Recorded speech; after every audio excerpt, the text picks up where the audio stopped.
you're sorted now. Wow. Joy. Yeah, There brilliant. you go. We've got that memories. There you go. You can listen live on Radio 2 BBC Sounds. Watch on BBC iPlayer. Of course, Radio 2 in the park in Leicester. That's it from us. Yeah, Vernon's off to dig that out. We'll be back tomorrow. I can paint one on a hat for you. Don't worry. Time now for Morning Live. See ya. Thank you very much. Coming up, more are best than ever. Selling things like clothes and furniture on social media. Today, scam interceptors Nick Stapleton warns us that fraudsters are faking payment to make off with your goods. Also, it's estimated that within 30 years, 1 billion people worldwide will suffer with osteoarthritis. Dr. Brenham has the exercises to ease that pain. And today is World Afro Day. We talk to people from the black community who've missed out on jobs because of their hair. I'll get you a little tree because you can't really have lots of trees. You've got a little tree.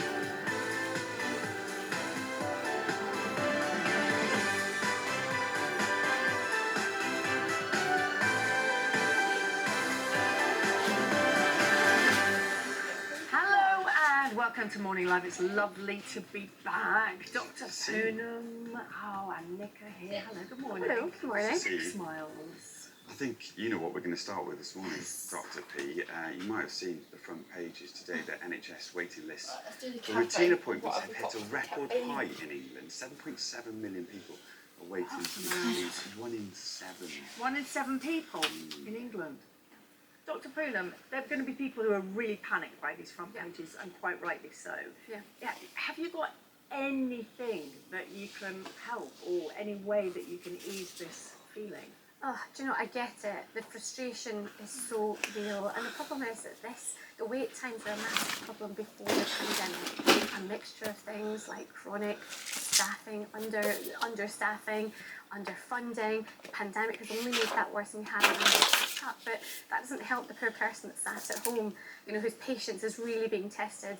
What I would say is that if you have got symptoms that have been deemed as more urgent, if there's a suspicion, for example, of cancer, we have what we call urgent pathways. So you will be seen within 2 to 3 weeks. The routine care is what has been most affected by all of this. If, whilst waiting, your symptoms have got worse, have a chat with your GP. If symptoms have So you changed, can call your GP. Absolutely. This is not like getting an appointment for that. You can call them. Yes, exactly, because what we can do is we can upgrade or escalate that referral and check in for you. In England, there is a website, here at NHS website, it's called My Planned Care. You can have a look at that, the status of your appointment, as well, depending on the hospital. So there are a few options, but, you know, I hear you, the frustration is very real. It's very, very, really indeed. Well, all those details will be on our website, of course. Now, coming up on the show this weekend, Leicester will be rocking to stars like Kylie and Tears for Fears as BBC 2 Radio 2 hosts a giant party in Victoria Park in just over 5 minutes. We're going behind the scenes with OJ Borg to find out if the city is ready for the Queen of Pop. Is that what they call him these days? I'll say this, they mean Kylie. I was just going to say, yeah, you've got to be careful of that. You're Kylie fans, aren't you? Who's not? Everyone's a Kylie fan. Yeah. That's the next crowd. Bless on the show, home cook and TikTok star Mitch Lane is a man on a mission. He's determined to give us some delicious, budget-friendly meal inspiration. Bit of a takeaway tonight. If you like it, in half an hour he's cooking up this, a weekend treat. Salt and pepper chicken wings, and for the veggies, some halloumi fries for under a fiver. You've not had breakfast yet. I know you're ready. Stop it, not yet. Later. Half an hour. That's not yet. If that's not enough of a kick, Maria's packing a punch at the end of the show with Strictly Fitness. What are we doing today, please? Well, as we've seen this whole week, we have been celebrating previous Strictly winners just in time for the new season. But let's have a look at what we did on Monday. We had a move from Stacey and Kevin. On Tuesday, we moved on to, of course, the beautiful Rose and Giovanni. I was excellent at that one. She was beautiful. And then Ori and Joanne's, of course. Look at that choreo. And then we finished off, of course, with Kelvin and Audrey's amazing routine. So we're going to be putting all those for a fun start for the weekend. Ready for the launch? No, I can't. I actually can't wait. I'm counting the hours. I love watching it so much, and I want to know who's going to be dancing with who, because I have no idea. I know, it's so exciting, isn't it? All that to come. First up, though, over the last 12 months, more people than ever have started selling things online to help combat rising bills. However, heartless scammers They're taking advantage and have found a way to con people out of their goods. It's quite complex. How are they doing it? Explain. So, 40 million of us have been targeted by scammers in the last 40 year. million? Yeah, 75% of the population. And one of the most common types of scam that we're seeing is these parcel delivery scams.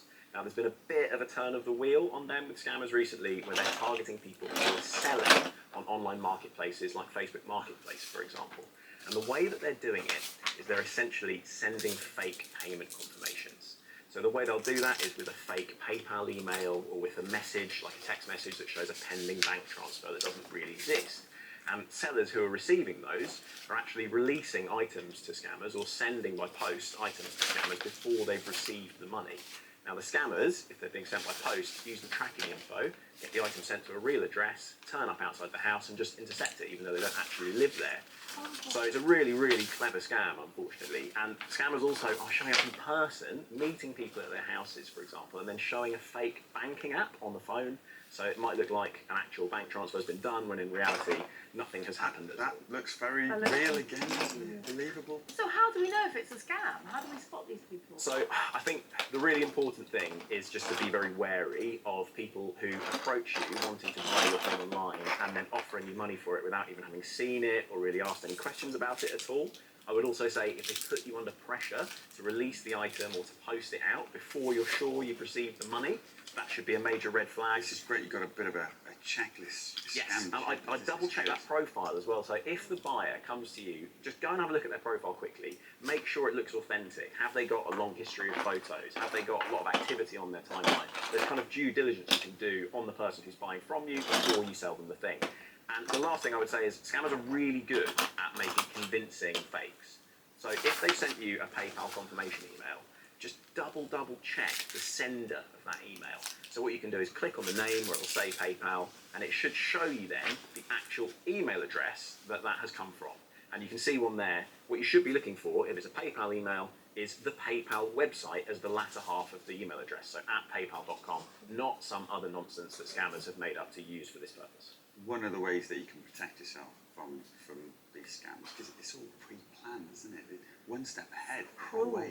They are, and I'm going to say the same thing I always say, which is basically just be super vigilant. Verify everything. Double check everything, because this is the internet. It's a wild west for scams at the moment. You've just got to be really careful. Stick to payment methods that you're familiar with. If you're selling stuff online, I would suggest if you're using bank transfer, actually look in your bank account if you can. Make sure the money is there before you release anything to a scammer, regardless of what they've sent you. If it says they've paid you or whatever, it doesn't matter. Just look at your account and make sure you've got the money. Do not accept a screen grab or a picture or a text message as evidence. And if you're using PayPal, which I know a lot of people do to do transactions online, you can log into your account, we can show you here, and you can actually go to your activity, look at your transactions, and you can see whether or not the money has arrived. So you can be very sure in your PayPal account that you have been paid. It terrifies me because my mum started doing it and she's not the best. She'd be the first to admit she's not the best technically, and I worry she's just waiting to be scammed. The last thing I would say, Gethin, is that there are other places that you can go to sell things, and there are marketplaces that are set up for buying and selling, like Vinted, like eBay, like Depop, where second-hand stuff is bought and sold all the time. They offer you a lot more protection than something that's on social media. So they will, for example, hold the money that's being exchanged until both buyer and seller are happy. I would say that's the best way to do this. Is it easy, though, to fall for a scam like this? Dr. Poonham's trying to plug a few things this weekend. I'm looking at Well, Facebook. exactly. I'm nodding away. Do you know, this is so helpful because I was planning on selling things at the weekend, so it's Is it easy to fall for this? Definitely, very easy, and people should not feel bad if they have fallen for one of these scams. Ultimately, this happens to a lot of people. If you haven't been scammed, you just got lucky, really. You're not too clever. That's really good that you say that, because there are going to be people watching thinking, oh no, this has happened to me, I'm so embarrassed. But there are places that can help, aren't there? Yeah, there are, and I'd say if you've been scammed on a social media marketplace, get out there and report it to the platform where the scam has occurred. They need to know this is happening in their name. You need to tell them so they can hopefully take some kind of action about it. You can also report to Action Fraud. They are basically collating statistics on where fraud is happening in the UK and how it's happening. Just don't report it to them if you're expecting any actual action to take place, because it's not so often that happens, unfortunately. Thank you, it's very good. Thank you, how frightening. Chicken halloumi. I would go halloumi this morning, I think. Wait there, you'll get about 20 minutes away from halloumi. I'll tell you something, it's not a scam, And that is Kylie, that's going to be in Leicester this weekend. Yes, the Queen of Pop will join the likes of, got Tears of Fears. Yeah, Texas is going to be there. All the James Blunt. DJs. It's going to be fantastic. And so is OJ Forge. But he almost didn't make it, Gabs. Because OJ did the Great North Run on Sunday. He got injured early doors, but he wouldn't quit, bless him. He carried on. properly And that's where he injured. ended, that's No. where he ended up. Yes, he's got What a problem with his happened? shin, his leg. This is the way he was trying to recover. I'm not sure Dr. Poonen would improve with that kind of rehab. But anyway, oh, look, he's off his feet. You got a few steps to cover this weekend, haven't you, OJ? I certainly have. You see, my homemade ice bath was my audition for Blue Peter. And yes, lots of steps to cover here in Victoria Park, the home of Radio 2 in the park, which will be happening this weekend. And I'm going to do something right now that doesn't come naturally to me, and that is take a moment of quiet reflection. Why? Well, here's why. Because this is pretty much the last time we'll hear the things we're hearing. We can hear a bird tweeting, we can hear the flapping of the very on-brand lanterns, we can hear the whir of machinery. From now onwards until, 9:30 on Sunday night, it is going to be reverberating to the sound of 75,000 fans who are going to flock here to Victoria Park over the weekend. I know you were thinking, did my cold water bath work, Deborah White? Not totally. I'll be speaking to Poonam later. So then, this is the stage you can see behind me where all of these stars are going to be performing. A little bit about the stage.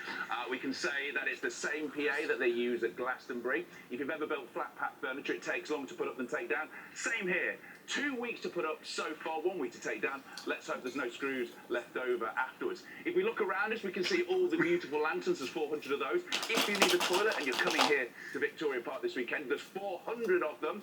If you need the VIP toilets, just 30 of those, the more rarefied bottom. But this is going to be quite a wonderful place to see all of these amazing artists. Texas, James Blunt, Kylie Minogue will be on that stage. A little word about the weather. Right now, as we stand here in Leicester, it's glorious. The sky is blue, the early morning sun is up there. The issue is, over the weekend, let's just say, pack a waterproof. I'm still hopeful, and I'm going to put in a word to the BBC Weather Department that it stays blue and beautiful. But yes, this is going to be quite the place. I am so excited, even though I should be hobbling a bit this weekend. The fact that we've got Radio 2 in the park, the fact that the tickets sold out in a couple of hours when we came here, it is going to be, for me, one of the greatest weekends, if not the year, of my life. Oh, fantastic. And I love the way he's pointing with that. Yeah. And good detail about the toilets. I think it's really important you know how many toilets there are on And site. we're going to be back with OJ later on to find out more. Now, there's going to be lots of music this weekend from Radio 2 in the park and the launch of Strictly. Yes, the launch show of Strictly. It's always exciting though, isn't it? Finding out What a what's weekend, partners. though. It's going to be great. But there are going to be nerves amongst the contestants. And actually one of them, actor Adam Thomas, recently opened up about his battle with arthritis, which is something we're going to talk about now, which is something that will affect him as he's dancing. But the thing is, there's loads of different types of arthritis. That's absolutely right. I see it day in, day out in my surgery. And a lot of people tend to think that arthritis is just one condition. But there's actually over 100 different forms of arthritis. 100? Yes. So the most common types are osteoarthritis, rheumatoid arthritis, psoriatic arthritis, fibromyalgia we spoke about last week, and gout. Now with Adam, he suffers from rheumatoid arthritis, and this can affect younger people. It's when it's an autoimmune condition, so it's when the body's own immune system starts to attack its joints. It can cause very nasty flare-ups of pain, swelling, tenderness. So very different to, for example, osteoarthritis. Oh, goodness me. We've had a huge response from people online about osteoarthritis, including viewer Catherine, thank you Catherine, who says that she's had it for 40 years. I mean, it's a big problem, isn't it? Yeah, osteoarthritis is. I mean, at the moment in the UK, it affects over 9 million people. There's research that shows that actually we predict that by 2050 there'll be over 1 billion people affected by it. Wow. So it is the most common, 1 billion. So it is the most common type of arthritis. And if we look at the anatomy of the joint, it helps us understand what happens. So in a normal joint, you've got two bones that come together, and you never want them to make contact. And that's where that blue that you see there is your cartilage. It causes a nice protective cushioning of the surfaces of the bone. However, over time, when that starts to break down, you end up with bone grinding on top of bone. It can cause severe pain, it can cause tenderness, swelling, and over time as well, it can be very debilitating for people. Common areas that it tends to affect is, for example, the spine, the hands, the knees, the hips, the weight-bearing joints of the body, but it can affect any joint. Who does it mainly impact? Yeah. Is it an age thing? Is it? So it is more common the older we get, the more you're prone to that wear and tear effect on the bones. It is more common in women. It can happen if you're carrying extra weight. So again, if we're thinking about the pressure that's on the bones, as well as if you've had any previous injury or trauma, you are at a higher risk of developing osteoarthritis. Are there any treatments? So treatments very much depend on the severity of the symptoms. So typically, you know, it can be split into painkillers, so things like paracetamol, non-steroidal anti-inflammatories, opioids, as well as topical creams like capsaicin cream is a very effective one. If these don't work, I'll move on to lifestyle in a minute. There are things like steroid injections, and of course the last stage is things like surgery. But the most important thing that I speak to my patients about is lifestyle measures. We've spoken about how weight management can be a real issue. We can help with that, you know, give supportive ways of helping. We're in a world at the moment where we have to do our own things for our health. Well, we do. I think we have to take a lot of responsibility for ourselves as well. And I think when it comes to arthritis, whilst absolutely the pain is severe and it can be debilitating, there are things that we can do. So simple exercises, like exercise have been shown time and time again to be helpful for arthritis. So I think we're going to practice 3 together. Yes. They're really Not strictly simple. pro, she can show us properly what to do the rest. Absolutely, and they're really simple. You can do them absolutely anywhere. So the first one, because the neck is typically affected in arthritis, is called the chin to chest. So you want to be sitting nice. But just sitting as So they are yeah, now. sure, I want you to belly nice and tall, chest proud, and you're taking the chin all the way down, dropping it to your chest. You want to hold that for 5 seconds, and then you want to bring it back to the centre. And if you can repeat that 5 times, you know what? Over time, it might feel stiff and sore at the start, but it does get better. Fall asleep. Oh no, she's awake. Sorry. That's how you do it. Right, good. The next one is the hands. They take a lot of the brunt of wear and tear. So with your palm flat on a table, ideally you want your elbow at 90 degrees, but just now, palm flat, you want to push the pads of your fingers down into the surface, and you want to squeeze them in gently. So just squeeze your fingers together and bring them together, that's it, and then you spread them out again. And you just want to repeat that 10 times.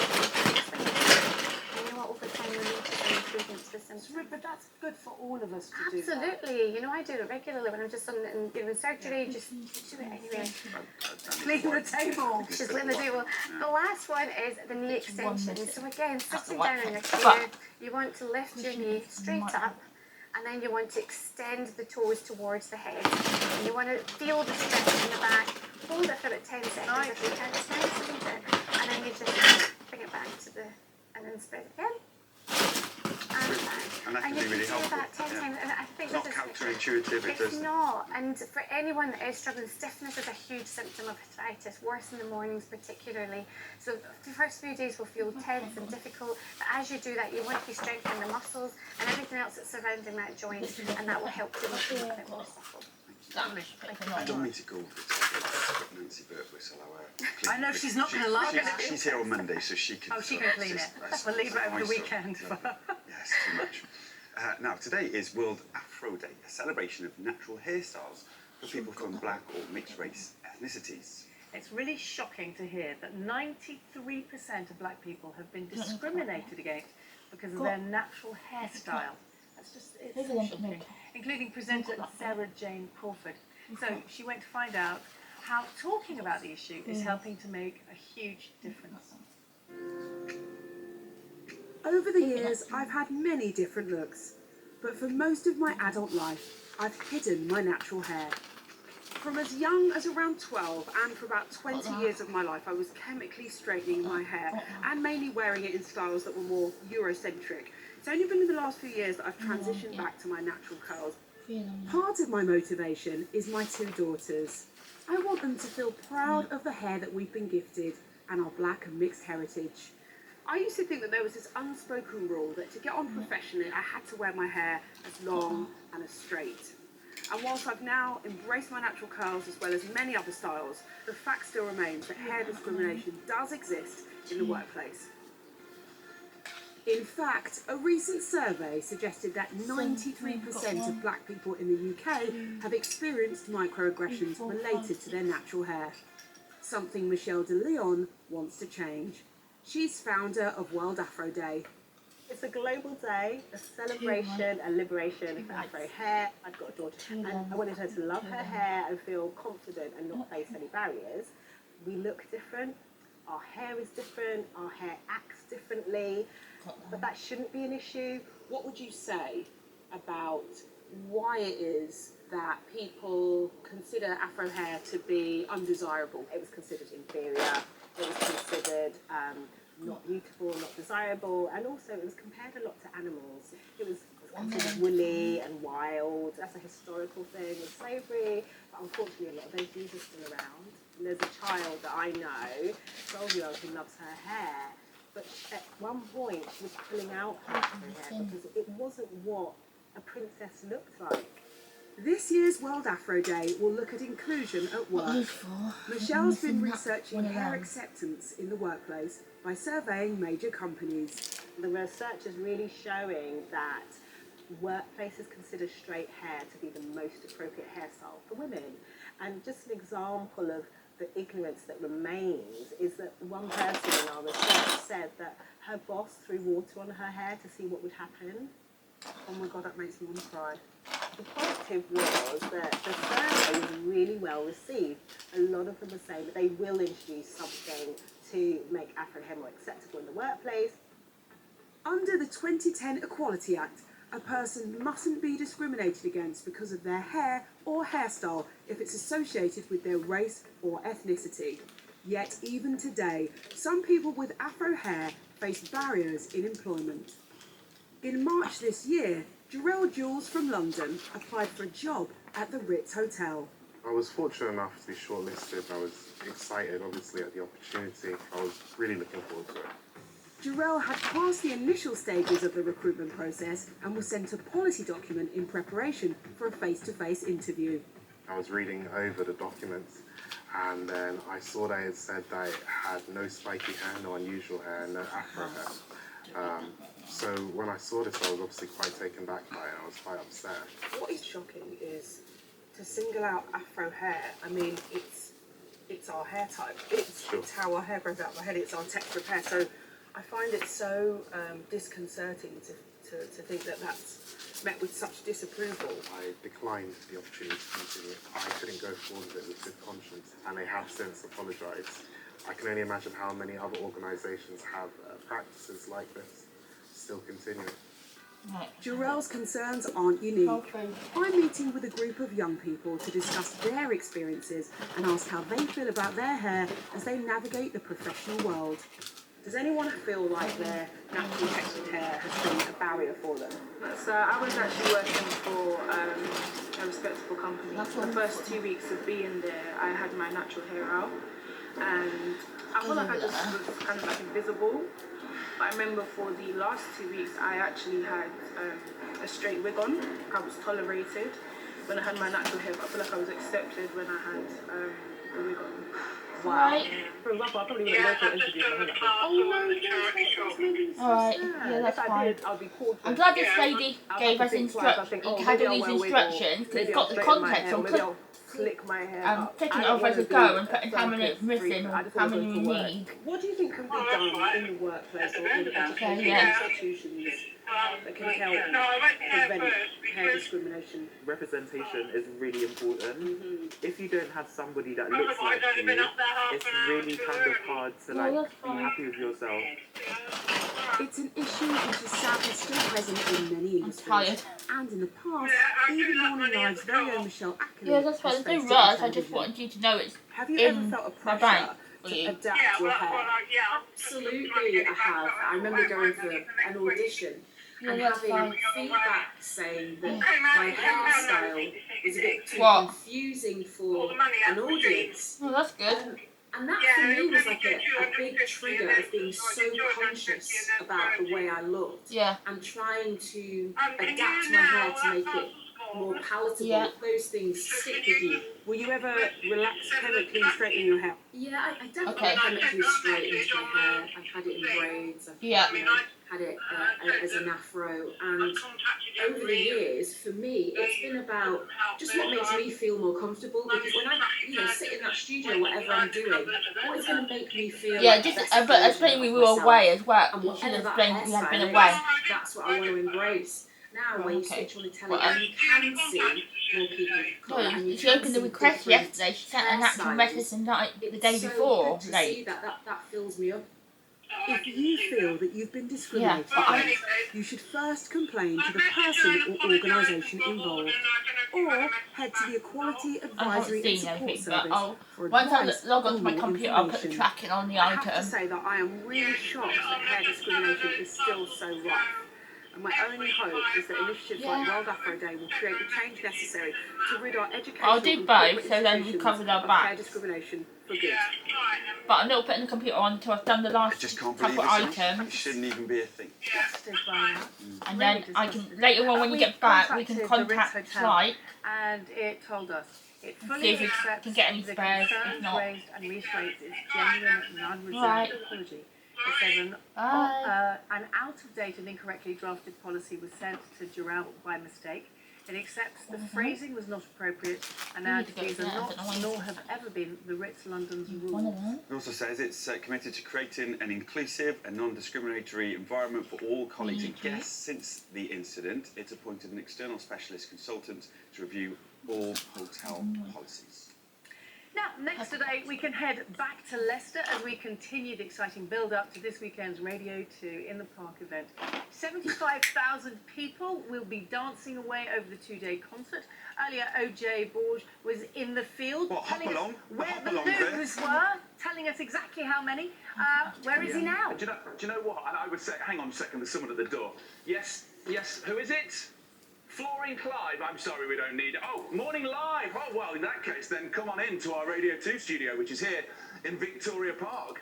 Welcome. This is where we'll be broadcasting from over the course of the weekend. All of your favourite Radio 2 presenters and myself will be in here. Now, Steve has built this. Steve, talk me through the studio. So this time yesterday, this was just an empty shipping container. It was. Now it's a fully working radio studio, ready for you. He says fully working like a Death Star. Yeah, almost, 99%.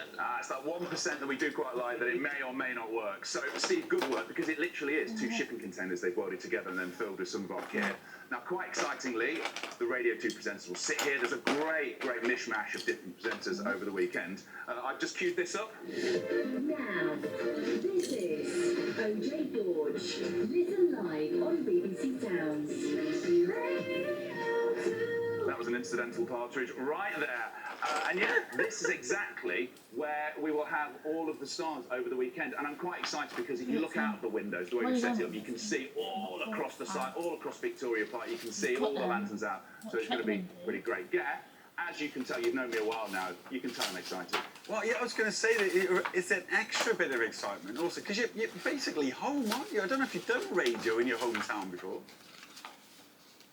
Do you know, the first time I've done a radio show, I started off at Leicester Hospital Radio Fox, which was from the Leicester Royal Infirmary. And I'd never actually managed. I always tried to get a radio show here, always failed at the last minute. So last night I did my overnight show up till 3 in the morning, which is why I'm slightly tired and emotional. Yeah, I did a show last night. And the shows I'm doing over the course of the weekend, I'm doing the wrap-up shows, the after party. So everything that happens on the Saturday and the Sunday, from about 9:45 each night, you'll be able to hear me on Radio 2. But yeah, this is where the magic hopefully will be happening this weekend. I cannot wait. I'm going to sit down. Might even play my jingle again, just for the lols. Just because I quite like it. Here we go. Now, this is I'm in my happy place. Listen live on BBC Sounds. At least he's got a place for his crutches. I can't wait to see him do Strictly Fitness a bit later on. It's going to be an amazing weekend down there in Leicester. Kylie's going to be performing. Kylie will be on the One Show tonight. In fact, it's going to be Kylie, don't you? star-studded You gotta keep saying lineup. her I love a bit of Kylie. You can see more of it at 7 o'clock tonight on the One Show. Also alongside her, JJ Chalmers, who's been at the Invictus Games all week. He'll be on the show as well with Prince Harry tonight. And JJ was with Prince Harry when he met a family whose dad suffers from PTSD and couldn't leave the house for years before he got his service dog. His daughters told Prince Harry what it means to see their dad happy again.